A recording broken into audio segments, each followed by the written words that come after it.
Apakah ini termasuk mempunyai istri lebih dari satu itu termasuk meneladani Rasulullah Sallallahu Alaihi Wasallam? Gitu ya.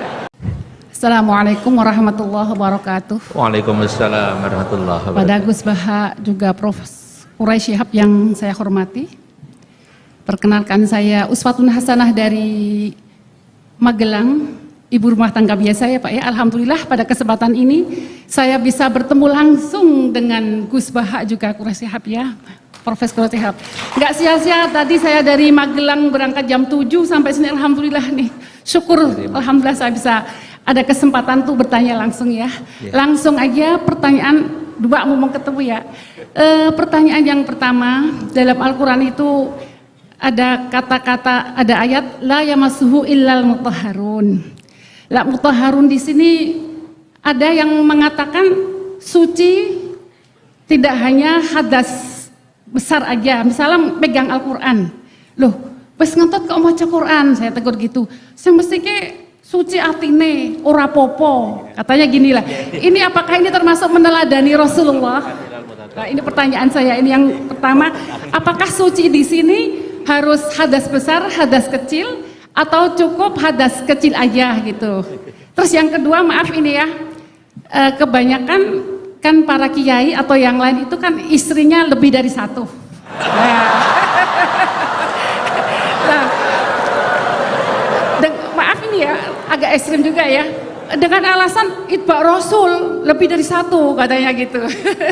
Lah, apakah ini termasuk mempunyai istri lebih dari satu itu termasuk meneladani Rasulullah Sallallahu Alaihi Wasallam?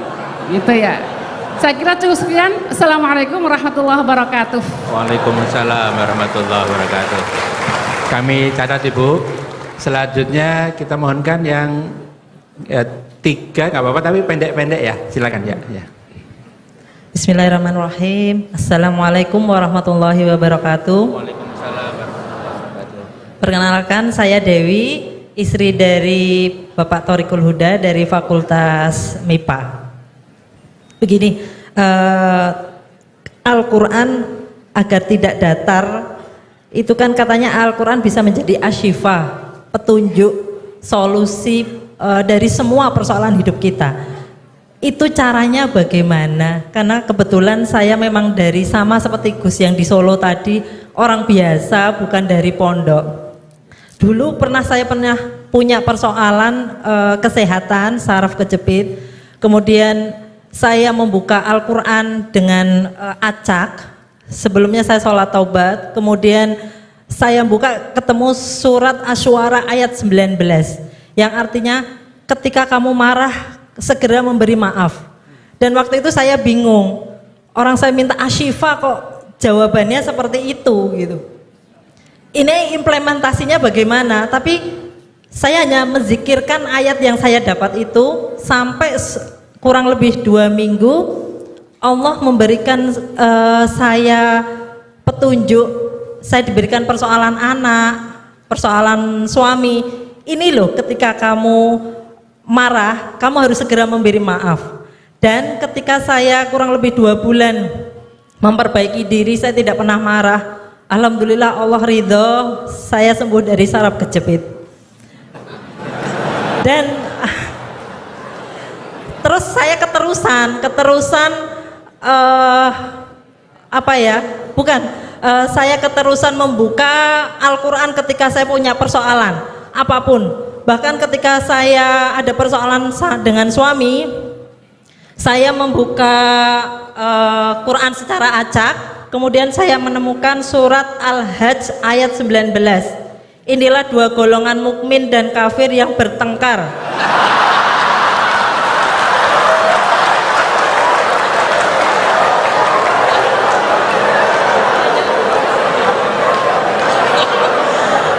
Saya lanjutkan ya. Mereka bertengkar tentang Tuhan mereka. Bagi orang-orang yang kufur dibuatkan pakaian dari api neraka, ke atas kepala mereka akan disiramkan air yang mendidih. Sewaktu saya dapat ayat itu tuh saya langsung makjleb gitu. Saya nangis, ya Allah, ini yang kafir siapa?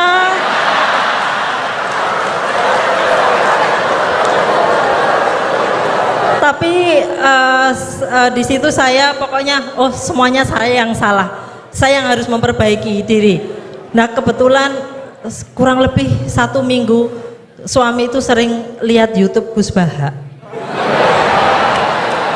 Alhamdulillah tiba-tiba cerita, Bun, saya dengar Gus Baha tuh intinya ada begini. Jadi saya, loh itu sama-sama seperti ilmu yang saya dapatkan. Cuman beda orang. Ternyata kita mendapatkan ilmu tapi beda-beda gitu. Nah ternyata saya merasakan bahwa Al-Quran itu bisa menjadi asyifa, bisa menjadi petunjuk persoalan saya. Nah apakah pertanyaan saya itu apakah cara ini betul, benar? Kalau untuk orang awam di sini, kalau kayak Prof Kurai sama Gus Baha kan ahlinya gitu, ahli tafsir gitu kan, mudah gitu menghadapi persoalan. Kalau orang awam seperti kita, bagaimana biar kita itu hidup tetap tenang ketika menghadapi persoalan, bahagia menghadapi persoalan. Mungkin begitu saja, terima kasih. Wassalamualaikum warahmatullahi wabarakatuh. Assalamualaikum warahmatullahi wabarakatuh. Baik, terima kasih Bu Dewi. Sekalian satu lagi Ibu yang pakai jilbab hitam, ya.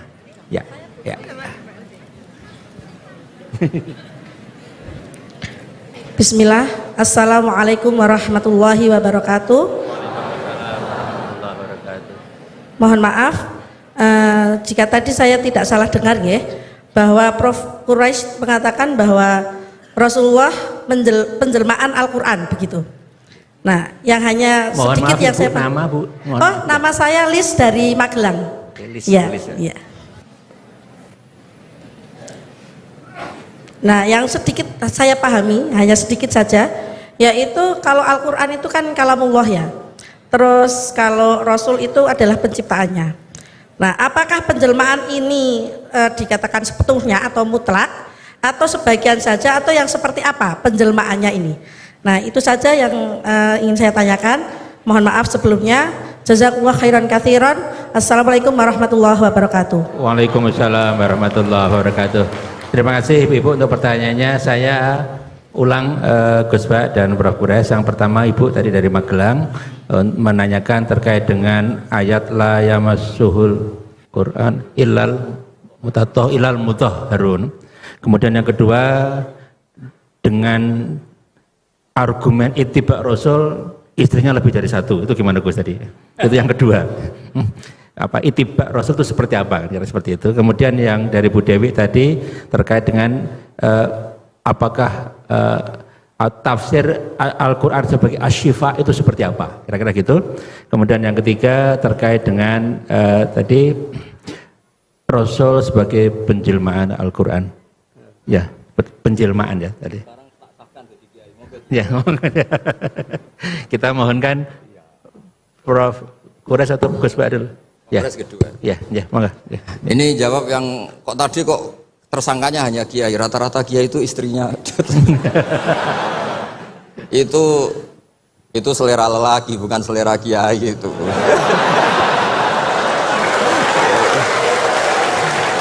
Karena itu di Arab itu banyak yang enggak kiai, istrinya juga. Begini ya, jadi tadi seperti yang dikatakan, ini agak serius, tapi ini bisa menjawab semuanya.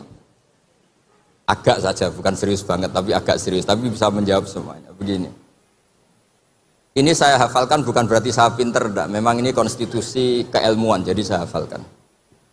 Dalam kitab Sayyid Muhammad, termasuk ulama modern yang barusan wafat, beliau kenal sekali sama Sayyid Muhammad bin Alawi. Dalam kitab Manhajus Salaf fi Fahmin Nusus, nanti ini kelihatan semua bisa menjawab.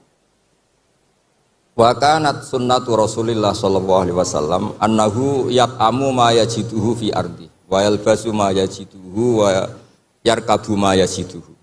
Terus di situ disimpulkan famanis ta'mala syai'an ya, atau famanis ta'mala ma yajiduhu fi ardi fa huwa al-muttabi' lis sunnah. Kama annahu hajjal baita min madinati nafsi. Faman hajjal baita min madinati nafsi fa huwa al-muttabi' lis sunnah.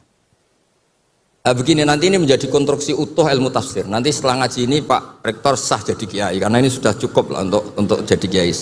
Syaratnya jangan jejer saya. Nyari ibu-ibu atau mak-mak yang jadi korban latihannya, tapi jangan saya. Begini misalnya tasaddaqa Rasulullah bidinarin. Nabi tentu zaman itu adanya dinar, gak ada rupiah, gak ada dolar. Itu zaman itu Imam Syafi'i langsung digenti, disamanin pakai alat tukar. Sehingga ketika kita sedekah pakai rupiah, itu juga niru Nabi ketika beliau pakai dinar atau dirham. Karena sama-sama ini alat apa? Tukar. Tasaddaqa Rasulullah biso'in min tamrin, tasaddaqa Rasulullah biso'in min aqid. Nabi sedekah pakai kurma. Sudah kita ganti saja pakai makanan pokok, sehingga kita sedekah pakai apa? Beras. Sebab itu kata Imam Syafi'i, yang wajib dizakati apa? Ya kuti ahlil balad. Bukan niru nas yang zaman Nabi. Nabi zaman Nabi ya yang disebut ya makanan-makanan Arab. Tapi semua ulama sepakat beras itu harus zakat. Karena ini kuti ahlil balad. Padahal Nabi gak pernah menzakati apa? Beras. Nabi karena posisi di Madinah, mikotnya dari Dzul Khulaifah yang sekarang disebut Bir Ali itu. Tapi orang Mekah meskipun ikut Nabi, mikotnya misalnya kamu sedang di Mekah, ya mikotnya ke Tanim atau ke Jirona, atau orang Mekah sendiri nafsu Makkah di bab haji. Intinya itu tidak karena memaksakan ikut Nabi terus orang Mekah mikotnya dari mana? Bir Ali. Jadi hal-hal seperti ini itu di ranah ilmu tafsir sudah lazim. Nah begitu juga tentang poligami. Saya sering cerita, kalau kamu tidak berani poligami, jangan lalu nggak tahu logika poligami. Saya termasuk umat yang saya yakin husnudzon dicintai Rasulullah SAW. Karena saya itu sinau lama, bukan ingin jadi rektor, bukan, memang sinau untuk sinau. Juga nggak ingin jadi ketua MUI, enggak, mau sinau untuk sinau. Saya itu kalau di rumah niru Pak Kures, bikin teh sendiri, bikin kopi sendiri, karena saya ingin nggak terlalu dihormati. Saya tuh kesini tadi ya sama anak saya, pokoknya saya seneng hidup kayak umumnya orang. Begini, kalau Anda tidak berani poligami atau suka poligami, Nabi itu oke sebagai percontohan, tapi sadarlah kamu itu tidak Nabi. Begini, saya sering bilang begini, Nabi itu orang baik. Berarti kalau punya istri satu, membentuk orang menjadi baik. Kalau membentuk orang baik satu baik, bentuk dua ya lebih baik, bentuk tiga lebih baik. Kebalikannya kita, atau kamu lah kalau bahasa kasarnya itu. Satu istri saja kamu bentuk dari baik menjadi tidak baik. Lah kalau dua malah kayak apa? Kalau tiga malah kayak gitu aja. Jadi fikihnya kadang-kadang orang baik itu nggak bisa ditiru karena tadi nolong orang baik satu baik, nolong dua lebih baik, nolong tiga. Tentu Nabi hubungannya dengan istrinya posisi yang membentuk, yang nolong, yang menjadikan solihah, yang menjadikan lebih baik. Tapi Pak ini apa ada jaminan seperti itu? Tapi ya jangan bilang kalau gitu gak usah poligami, jangan. Wajah-wajah gini kan riskan yang lebih buruk misalnya. Ya sudah begitu saja. Ya, jadi menurut saya itu makanya ini pentingnya fikih. Ada illatul hukmi, ada logika apa? Jadi makanya ketika saya bilang orang yang suka humanisme jangan terus anti perang. Meskipun kita nggak suka perang, suka damai. Saya Pak Kures suka damai, tapi jangan anti perang. Karena apa? Andai kan zaman kita dijajah kolonial Belanda Jepang, terus kemudian kita bilang perang itu haram, terus sama londo monggo daerahkan ketemu Jepang monggo, kan ini lucu. Artinya gini, cerita-cerita perang Nabi toh secara akademik ada konteksnya, yaitu mempertahankan apa? Diri. Tapi jangan karena Nabi pernah perang, pokoknya yang benar itu perang, damai itu tidak ada hadisnya. Yang nggak ada itu bacaan kamu, bukan hadisnya. Ya jadi kira-kira gitu. Jadi lah yang layah Mas Wilal Muthaharun tadi saya sudah mandatkan ke rektor, itu wilayah sensitif katanya. Ada yang bilang ini urusan NU dan MZU katanya, kata Pak Rektor. Ya lagi-lagi itu urusan tafsir ya. Layah Mas Wilal Muthaharun itu tidak boleh megang mushaf kecuali yang suci. Nah tentu konsensus banyak ulama suci itu ya bisa suci dari hadas besar, hadas kecil, bahkan suci dari hati-hati yang kotor. Tapi ada yang bilang sekedar Islam itu sudah bukti suci. Itu wilayah-wilayah tafsir, tapi tetap saja tafsir ini tidak menggantikan teks yang ada di Al-Quran. Misalnya begini, saya sudah nggak punya hadas besar, nggak punya hadas kecil, tapi terus saya megang Quran, pas saya sedang marah sama Anda, mungkin Allah juga nggak suka, karena saya baca Qul a'udzu birabbil falaq min syarri ma khalaq. Ingatnya kamu min syarri ma khalaq itu kan. Saya berlindung dari Allah dari makhluk-makhluk terjelek karena sedang marah. Makanya kalau sedang marah sama istri jangan baca surat itu. Pasti min syarri ma khalaq, oh yang di rumah itu. Sebab itu ngendikane Nabi ini Pak Kures pasti hafal hadis itu. Iqra'ul Qur'an ma'talafat qulubukum. Kamu baca Quran ketika hati kamu itu stabil. Karena kalau tidak stabil, aduh wah ya musuh kamu. Misari makhluk istri kamu itu kan terus korbannya banyak.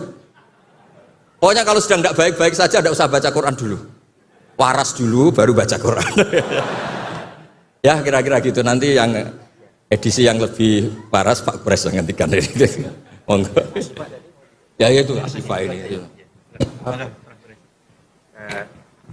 Jadi yang pertama terkait dengan la yamassuhu illal mutahharun, kemudian yang kedua ittiba Rasul tadi sudah dijawab oleh Gus Ba, terus Quran sebagai asyifa, terus kemudian yang selanjutnya terkait dengan Rasul sebagai penjelmaan Al-Quran ya. Satu hal dulu yang kita perlu sadari bahwa Al-Quran itu bisa mengandung banyak penafsiran.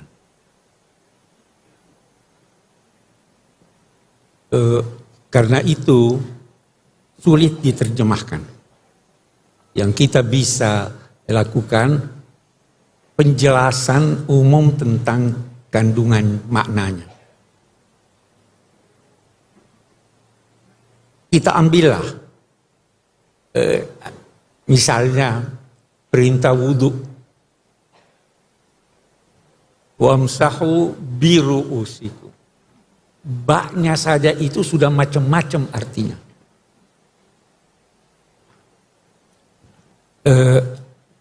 Demikian juga yang lain. La yamassuhu illal mutahharun, banyak pendapat. Boleh jadi apa yang saya anggap benar, Anda anggap tidak benar. Ya kan? Itu orang Syiah berkata yang berhak, sebagian mereka ya, yang berhak memahami dan bisa memahami Al-Quran itu hanya Ahlul Bait. Karena apa? Al-Quran berkata, innama yuridullahu yudhiba ankumur rijsa ahlal bait wa yutahhirakum tathira. Ada yang berkata al-mutahharun itu malaikat. Jadi bisa beda-beda. Saya ingin dari sini kita mengambil suatu pelajaran bahwa bisa jadi dalam rinciannya kebenaran itu beragam. Mazhab yang berkata seluruh kepala harus itu benar buat dia. Yang berkata sebagian benar buat dia. Karena memang Allah Subhanahu wa ta'ala menghendaki kita berbeda. Jangan anggap Tuhan mau kita itu bersatu semua sama. Kalau dia mau kita bersatu semuanya, dia tidak turunkan Al-Quran seperti ini. Dia tidak jadikan Nabi itu seringkali berkata kamu benar, kamu benar, kamu benar. Ini prinsip yang harus kita pegang sehingga kita bisa rukun. Oh, Anda juga benar.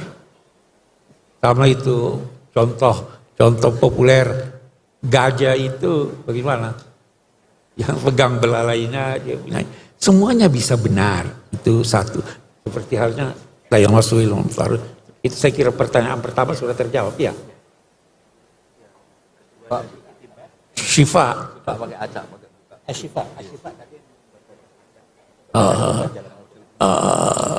Saya tidak pakai itu. Ada orang mungkin berkesan begitu, tapi itu di Sulawesi Selatan, saya tidak tahu di Jawa. Itu kalau mau cari nama anak, itu buka Quran, kata pertama yang ditemukan itu dia anaknya. Jadi di sana ada namanya Sarik.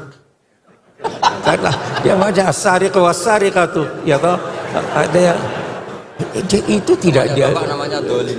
Dolim, ya toh itu tidak diajarkan oleh Nabi. Kita disuruh faham Al-Quran, bukan acak buka begini dan sebagainya.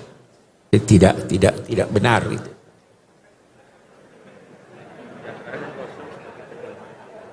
Penjelmaan. Oh iya. Saya kira kembali seperti tadi. Kita ingin fahami Al-Quran, lalu kita wujudkan pemahaman itu dalam kegiatan kita sehari-hari. Itu namanya kita menjelmakan. Nah, dan karena kembali lagi, Karena pemahaman bisa beda-beda, maka toleransilah orang yang berbeda. Kita bisa bicara banyak soal ini, tapi saya akan ambil secara singkat. Kita di Indonesia, kita beda-beda kan? Tapi ada yang mempersatukan kita. Lebih-lebih umat Islam, ada yang mempersatukan. Yang mempersatukan kita di Indonesia itu ketuhanan yang Maha Esa. Ya kan? Semua kita. Yang mempersatukan umat Islam itu tauhid. Kemarin saya ada hadir satu diskusi, ada yang berkata begini Gus Baha, yang tidak sholat itu kafir. Saya tanya dia, bagaimana caranya orang masuk Islam? Dia bilang 2 kalimat syahadat. Kalau seandainya dia ucapkan 2 kalimat syahadat setelah subuh jam 8 pagi, dia meninggal jam 11.30 sebelum zuhur, dia dinilai muslim atau tidak? Dia muslim. Sholat tidak menjadikan orang kafir, dia menjadikan berdosa besar, ya kan? Itu satu. Yang mempersatukan kita itu ketuhanan yang Maha Esa sebagai bangsa. Penafsirannya bisa beda-beda. Jangankan antara Muslim dan Kristen, antara Muslim aja penafsiran ketuhanan yang Maha Esa itu sudah beda. Nah, bagaimana caranya kita mewujudkan, menjelmakan ini? Mari kita bersangka baik pada Tuhan. Saya beri contoh. Saya mengundang 10 orang ke rumah saya. Saya kasih alamat. Silahkan datang jam 12 siang kita makan siang. Tibalah 3 orang sebelum jam 12. Welcome, ahlan wa sahlan. Tiba 5 orang terlambat. 2 orang tidak mau datang. Yang 5 orang yang terlambat ini sebenarnya dia mau datang tetapi terlambat sudah karena sesat jalan. Dia datang pada saya, apa saya tolak dia? Saya kata sudah pergi. Atau saya kata, kenapa lambat? Kata saya mau datang Pak, saya tidak tahu jalannya kesesatan. Tidak mungkin saya tolak. Nah, begitu juga Tuhan menurut hemat saya. Kita, antara sama Muslim, boleh jadi kita salah jalan tuh. Orang Kristen juga, kita nilai salah jalan. Dia nilai kita salah jalan. Oke deh, tidak usah bertengkar. Kita nanti, Tuhan lebih tahu dari kita. Tuhan maha baik. Dia bisa memaafkan orang yang bersalah. Apalagi orang yang mau pergi tapi salah jalan. Itu titik temu kita. Itu salah satu bentuk dari penjelmaan kalimat tauhid itu. Kalau Anda mau bertengkar, Mu'tazilah dengan ini punya sifat atau tidak sifat, banyak sekali. Bisa salah, tapi Tuhan maha pengasih, maha penyayang. Jadi penjelmaannya seperti itu. Selama itu dimungkinkan oleh kata Al-Quran, oleh ayat Al-Quran, kita terima aja walaupun kita beda pendapat. Sebab kalau tidak, bertengkar tidak ada habisnya. Saya kira itu menyangkut penjelmaan. Baik, terima kasih Prof. Kures.